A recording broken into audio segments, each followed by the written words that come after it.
नमस्कार, मैं हूं आनंद नरसिम्हन और न्यूज 18 इंडिया के इस अखाड़ा में आपका स्वागत है। अब नए समय पर और नए अंदाज के साथ अखाड़ा में अब होगी खबरों के अंदर की खबर की किरदारों के बीच यहां दंगल भी होगा और होगी उठा पटक वाली खबरों की पूरी पड़ताल भी। सामने लाएंगे न्यूज और व्यूज के दांव पेच बिना कोई लाग लपेट।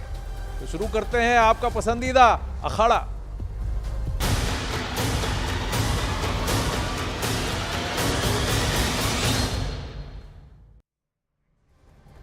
तो अखाड़ा के इस अध्याय की शुरुआत संसद में होने वाले सबसे बड़े दंगल से करते हैं। कुछ देर बाद प्रधानमंत्री नरेंद्र मोदी लोकसभा में धन्यवाद प्रस्ताव का जवाब देंगे। कल संसद के दंगल का राउंड 1 था, जहां सियासत के अखाड़े में राहुल गांधी उतरे। उन्होंने हिंदुत्व, अयोध्या, राम जन्मभूमि, महंगाई, अग्निवीर, मणिपुर, किसान और नीट का मुद्दा उठाकर सरकार को पटखनी देने की कोशिश की। आज संसद में सियासी अखाड़े का राउंड 2 हुआ। राउंड 2 में यूपी के दूसरे लड़के अखिलेश यादव ने ईवीएम, अग्निवीर, अयोध्या का मुद्दा उठाकर सरकार को कॉर्नर करने की कोशिश की। अब बारी वाराणसी से सांसद प्रधानमंत्री नरेंद्र मोदी की है। पीएम हर सवाल का जवाब देंगे, ऐसा बताया जा रहा है। उम्मीद यही है जिसे विपक्ष ने संसद में उठाया है, हर उस बात पर वो तवज्जो देंगे, जवाब देंगे और तथ्य के साथ पलटवार करेंगे।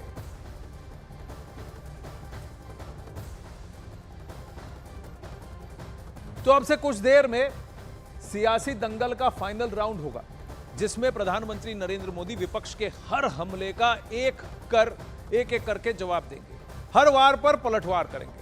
राहुल गांधी ने जिन मुद्दों को उठाकर सरकार को घेरने की कोशिश की, अब उन्हीं मुद्दों पर पीएम मोदी फैक्ट और फिगर्स के साथ वार कर सकते हैं। तो देखिए कौन कौन से मुद्दे उठाए गए। राम जन्मभूमि का मुद्दा उठाया गया, महंगाई का मुद्दा उठाया गया, फिर मणिपुर का मुद्दा उठाया गया, किसान का मुद्दा उठाया गया, हिंदू हिंसक है ये बात थी जो अब एक्सपेंज हो चुकी है, अग्निवीर को कोई कॉम्पेंसेशन नहीं मिलता ये बात की, जिसको कि रक्षा मंत्री ने स्वयं काउंटर किया। पीएम क्या कहते हैं देखने वाली बात होगी। और सबसे बड़ी बात नीट और ईवीएम, इन सब पर यूपी के दोनों लड़कों ने काफी वार किए। प्रधानमंत्री क्या कहते हैं और सबसे बड़ी बात, क्या शिष्टाचार, संसद में आचार और विचार कैसे प्रस्तुत करें, इस पर क्या एक पाठशाला प्रस्तुत करेंगे प्रधानमंत्री, ये बहुत बड़ी बात है। अब प्रधानमंत्री ने संकेत भी इसके दे दिए कि उनके भाषण का सार क्या रहने वाला है। आज एनडीए की बैठक में पीएम मोदी ने सांसदों, एनडीए के सांसदों को अनुशासन का पाठ सिखाया। कहा देखो राहुल जैसा नहीं बनना। नए सांसदों को उन्होंने बताया कि संसद में उनका आचरण कैसा होना चाहिए। कल भी जब प्रधानमंत्री मोदी ने राहुल के बयान पर आपत्ति जताई थी, तब भी उन्होंने संसदीय आचरण का परिचय दिया था। लोकतंत्र ने और संविधान ने मुझे सिखाया है कि मुझे विपक्ष के नेता को गंभीरता से लेना चाहिए। अब राहुल गांधी ने अग्निवीर योजना को लेकर कई सारी बातें कही और कई सारे दावे किए, जिसे सदन ने रिकॉर्ड से फिलहाल हटा दिया। इसलिए वो बयान अब आपको नहीं यहां सुना सकते हैं न्यूज 18 इंडिया के अखाड़े पर। राहुल ने अग्निवीरों को लेकर यह दावा किया था कि अग्निवीरों को शहादत पर मुआवजा नहीं मिलता। राहुल का बयान क्यों हटाया गया, इसे फैक्ट के साथ आपको यहां अखाड़ा में बताएंगे। लेकिन पहले संसद में राहुल और अखिलेश का इस मुद्दे पर बयान भी आपको दिखाते हैं। अध्यक्ष महोदय, मैं ये कहना चाहता हूं, मैं खुद मिलिट्री स्कूल से पढ़ा हूं। मेरे साथ के बहुत बड़े पैमाने पे लोग फौज में हैं। मैंने समय समय पे जो मेरे साथ पढ़े जो सीनियर थे, उनसे भी जानकारी हासिल की है। बड़े बड़े ऑफिसर से मैंने पूछा है, वो शायद आपको न बता पाएँ, लेकिन दबी जुबान में उन्होंने कहा है कि देश की सुरक्षा के साथ अग्निवीर जैसी व्यवस्था लागू करने से समझौता हो रहा है। अध्यक्ष महोदय, किसी भी देश की सबसे बड़ी प्राथमिकता अगर कोई है तो वो देश की सीमाओं की सुरक्षा है। अग्निवीर जैसी व्यवस्था से कभी संभव नहीं है। अध्यक्ष महोदय, हम अग्निवीर व्यवस्था को कभी स्वीकार नहीं कर सकते हैं। आज नहीं कल, कल नहीं बाद में, जब कभी भी सत्ता में इंडिया गठबंधन आएगा, अग्निवीर व्यवस्था हमेशा हमेशा के लिए खत्म हो जाएगी। छोटे से घर में अग्निवीर शहीद हुआ, लैंडमाइन ब्लास्ट में शहीद हुआ। मैं उसे शहीद कह रहा हूं, मगर हिंदुस्तान की सरकार उसे शहीद नहीं कहती। नरेंद्र मोदी उसे शहीद नहीं कहते हैं, नरेंद्र मोदी उसे अग्निवीर कहते हैं। राइफल लेकर उसके सामने खड़ा कर देते हो, उसके दिल में भय पैदा करते हो। एक जवान और दूसरे जवान के बीच में फूट डालते हो कि एक को पेंशन मिलेगी, एक को शहीद का दर्जा मिलेगा, दूसरे को नहीं मिलेगा, और फिर अपने आप को देशभक्त कहते हो। ये कैसे देशभक्त है? एक को शहीद का दर्जा मिलेगा, दूसरे को नहीं मिलेगा, ये कैसे देशभक्त है? राहुल गांधी ने संसद में यह दावा किया कि अग्निवीरों को मृत्यु पर शहादत पर मुआवजा नहीं मिलता, लेकिन हकीकत क्या है आइए वो आपको दिखाते हैं।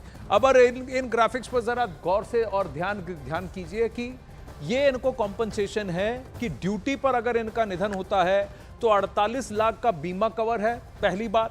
दूसरी बात 44 लाख की अनुग्रह राशि है और 4 साल तक पूर्ण वेतन और सेवा निधि है।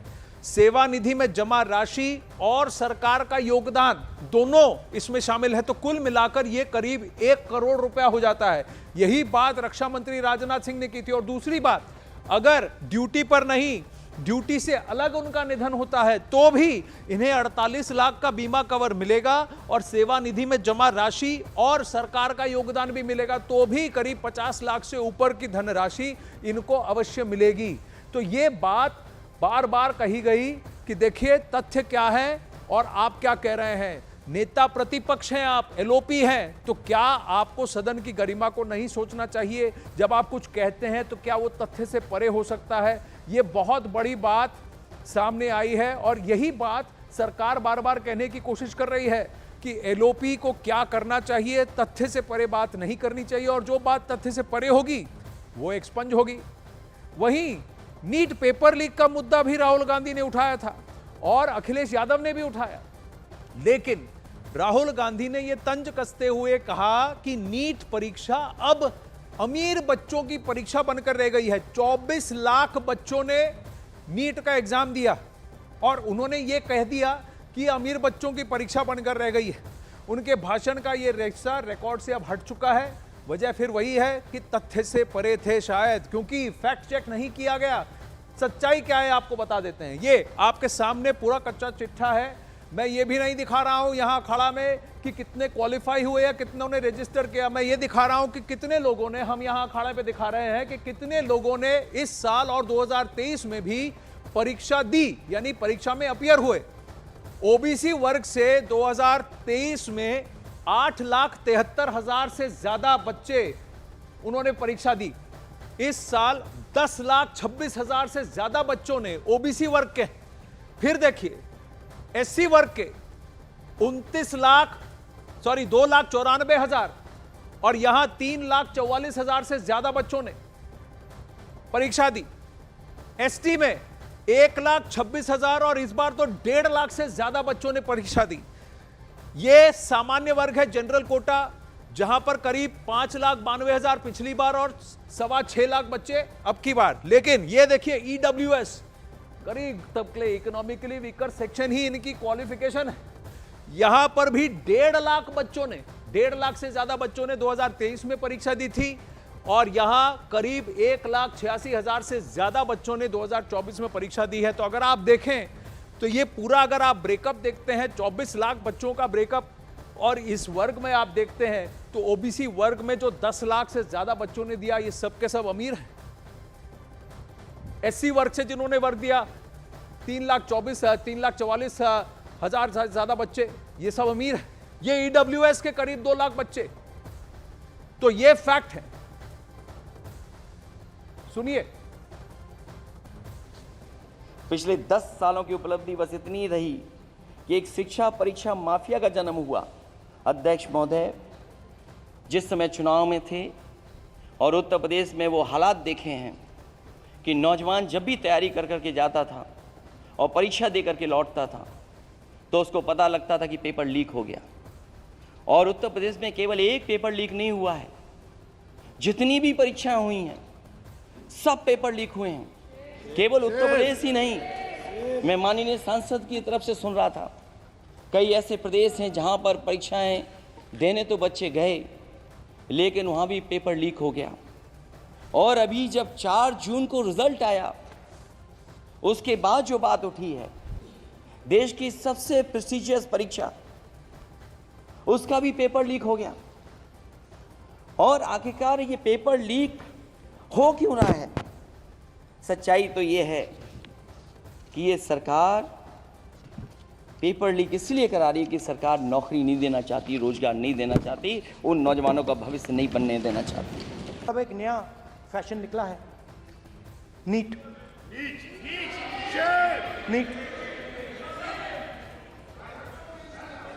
प्रोफेशनल एग्जाम्स को आपने कमर्शियल एग्जाम्स में बदल दिया है। NEET is not a professional exam, NEET is a commercial exam. NEET में एक स्टूडेंट टॉपर हो सकता है, एक्सेलेंट स्टूडेंट हो सकता है, मगर अगर उसके पास पैसा नहीं है मेडिकल कॉलेज में नहीं जा सकता। सिंपल सी बात। नीट का पास मार्क 22% है। वो पूरा का पूरा एग्जाम, सर एजुकेशन मिनिस्टर पूरा का पूरा एग्जाम अमीर बच्चों के लिए बनाया गया है। कोटा में पूरे के पूरे एग्जाम को आपने सेंट्रलाइज किया। हजारों करोड़ रुपए बन रहे हैं, हजारों करोड़ रुपए बन रहे हैं। और कमर्शियल पेपर जो आपने बना रखे हैं, कमर्शियल एग्जाम्स, 7 साल में 70 बार पेपर लीक। प्रेसिडेंट्स एड्रेस में ना नीट की बात होगी, ना अग्निवीर की बात होगी, ये बातें नहीं होंगी। कमर्शियल एग्जाम बन करके रह गया नीट। 7 साल में के 70 पेपर लीक हुए हैं। तो फिर जो लीक राजस्थान में हुए वो पेपर लीक भी गिन रहे हैं राहुल गांधी, या सिर्फ नीट की बात कर रहे हैं राहुल गांधी? बहुत सारे प्रश्न उठते हैं।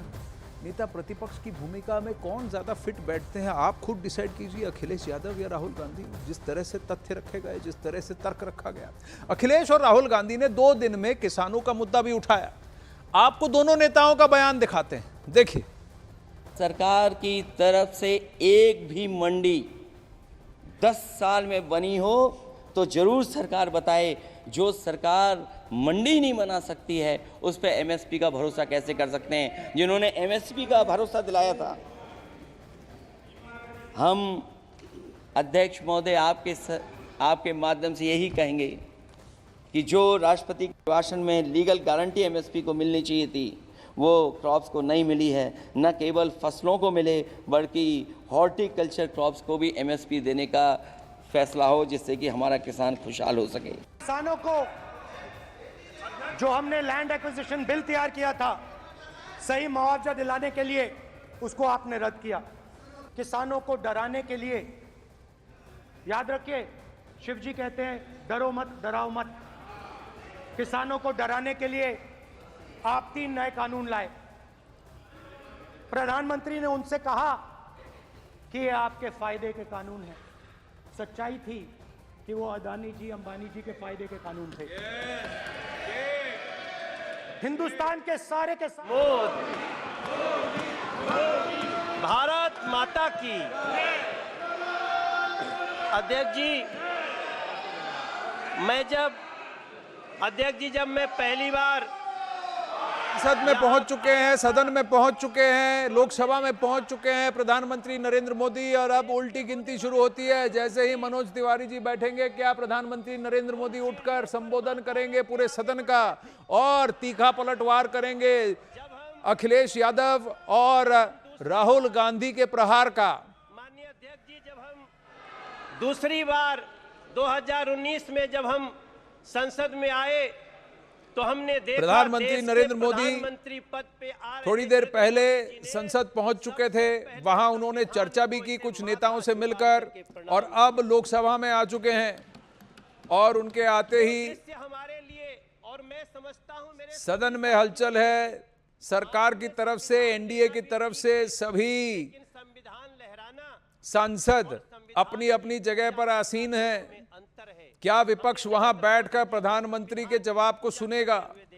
क्या राहुल गांधी बतौर नेता प्रतिपक्ष वहां पूरे स्पीच के लिए बैठेंगे, पूरे जवाब के लिए बैठेंगे? मोदी जी के अभिभाषण के बाद मैं जब दिल्ली के ही अपनी कुछ बातें करूंगा, दिल्ली के ही सौभाग्य को देखूंगा, कोई द्वारका एक्सप्रेस पे जाकर के गाड़ी चलाता होगा, तब उसको समझ में आता होगा कि सरकार क्या होती है और कैसे लोगों का काम होता है। NH24 पे जाते होंगे, आज दिल्ली मेरठ तक चली गई है अध्यक्ष जी। आज लोग दिल्ली में मेरठ से काम करने आते हैं और 35 से 40 मिनट में पहुंचते हैं, तब हम सबको गर्व होना चाहिए। हमें गर्व क्यों नहीं होना चाहिए जब हमें पता चलता है कि देश के 4 करोड़ 22 लाख बेघर को पहली बार घर मिल गया?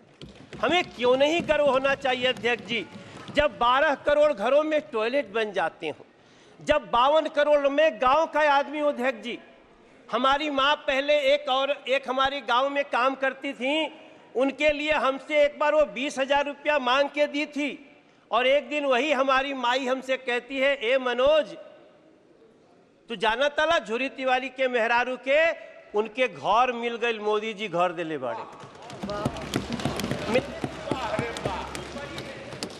अध्यक्ष जी, हम जानते हैं कि गांव में घरों में टॉयलेट न होने का क्या दंश होता था। हम लोग साइकिल से जाते थे तो सड़क पे खड़ी महिलाएं खड़ी हो जाती थीं। अगर उस दंश को किसी ने दूर किया, वो नरेंद्र मोदी जी, वो सरकार, हम क्यों न गर्व करें इस पे। 13 करोड़ घरों में नल से जल लगा दिए। हम दिल्ली में पाइप से घरों में गैस जा रही है, पाइप से गैस जा रही है, और दिल्ली में एक बैठी हुई आम आदमी पार्टी की सरकार नल से जल तक नहीं दे पाई। हम ये भी दंश इसी दिल्ली में देख रहे हैं। अध्यक्ष जी, कभी भारत मंडपम देखिए, मेरे विपक्ष के भी साथी लोग, आप लोग जाइए, आप जब जाएंगे तो आपको गर्व होगा। आप कभी, हाँ दादा होता है, होगा, आप कभी यशोभूमि को देखिए, आप कभी बाबा साहब भीमराव अंबेडकर स्टडी सेंटर को देखिए। इसी दिल्ली में जिस बाबा साहब भीमराव अंबेडकर को अंतिम क्रिया के लिए 1 कट्ठा जमीन नहीं दिया गया, बुरा मत मानना, नाराज मत होना, उसी दिल्ली के हृदय में नरेंद्र मोदी जी ने 5 एकड़ में बाबा साहब का स्टडी सेंटर बना के दिया है। यह होता है सम्मान संविधान के प्रति और संविधान के बनाने वालों के प्रति। मुझे बहुत वेदना के साथ टीएमसी के एक हमारे सांसद, मेरे प्रिय साथी, आज आपने एक्ट्रेस के नाम पे क्या दिया? क्या एक महिला को आप देखो, बुरा मत मानना, हाथ जोड़ के, आपको ये बात इस तरह से महिलाओं का अपमान नहीं करना चाहिए कल्याण दादा, नहीं, नहीं करना चाहिए। मैं आपसे प्रार्थना करता हूं, आप कोई एक्ट्रेस को सिर्फ देखने वाली वस्तु महिलाओं को न समझा जाए, हम आपसे प्रार्थना करते हैं। हमें गर्व इस बात का होना चाहिए। अध्यक्ष जी, माफी चाहता हूं। अध्यक्ष जी, मैं खत्म करूंगा। मुझे गर्व तब होना चाहिए जब इस दिल्ली में, अब इस देश में, नहीं, हम गुमराह नहीं कर रहे हैं। अगर आप दादा, कोई बात नहीं दादा, अब इस देश में दादा ऐसा नहीं करना चाहिए। देश के 70 साल के बुजुर्गों को अब वृद्धाश्रम भेजने की आवश्यकता नहीं। खत्म करना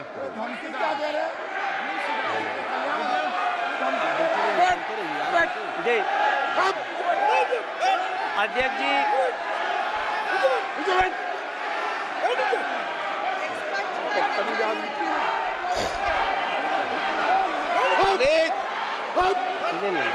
प्लीज अध्यक्ष जी, ओके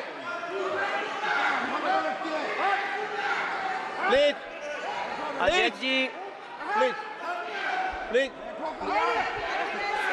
नो। अध्यक्ष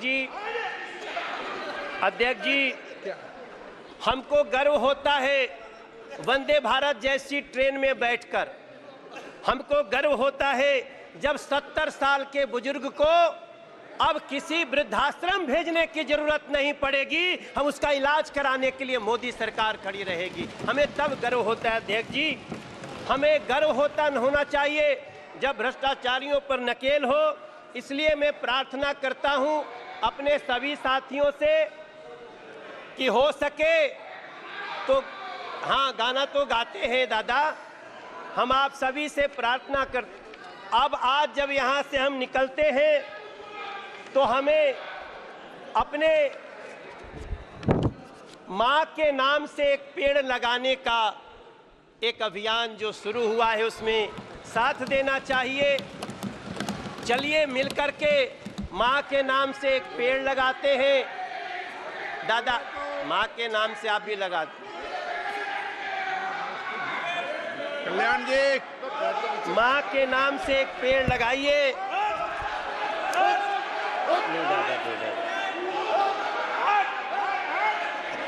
और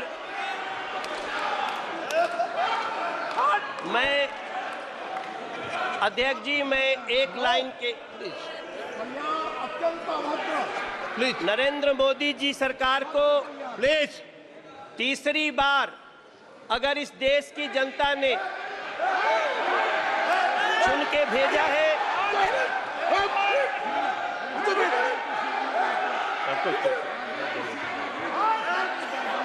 अध्यक्ष जी,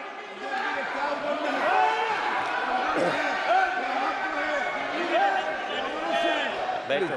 प्रसून जी, अध्यक्ष जी, प्लीज मैं नो। दो पंक्ति के साथ अपनी वाणी को विराम देने जा रहा हूं।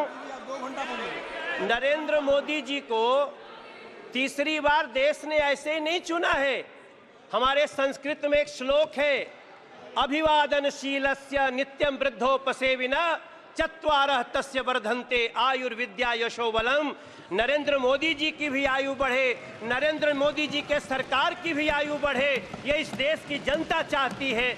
आपने हमें बोलने का मौका दिया। मैं राष्ट्रपति जी के अभिभाषण को बहुत ही उत्तम मानता हूं, बहुत समर्थन करता हूं।